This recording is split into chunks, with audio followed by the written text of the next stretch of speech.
चांदवड तालुक्यातील भोयगाव येथील देवीनाथ कॉलेजमधील विद्यार्थी किरण केदारे यांनी छत्रपती शिवाजी महाराज यांच्या 395व्या जयंतीनिमित्त भोयगाव येथील शेतकरी जगन गलांडे यांचा शिवा नावाच्या घोड्यावर ॲक्रेलिक रंगाचा वापर करत छत्रपती शिवरायांची प्रतिकृती अवघ्या 5 तासात रेखाटून छत्रपती शिवाजी महाराज यांना अनोख्या पद्धतीने अभिवादन केलंय।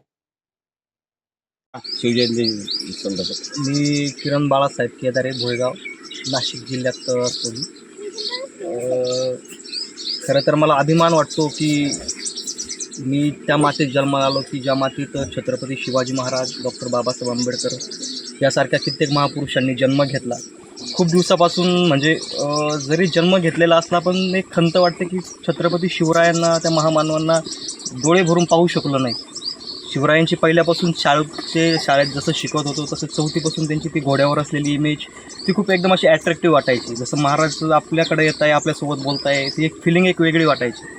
आणि त्यामुळंच ही संकल्पना मला सुचली की कुठेतरी महाराजांना आपण परत 395व्या जयंतीनिमित्त परत एकदा घोड्यावर विराजमान करावं आणि त्या थीममधूनच ही घोड्यावरती नवीन छत्रपती शिवाजी महाराजांची प्रतिकृती रेखाटली। NTV news Marathi, Nashik.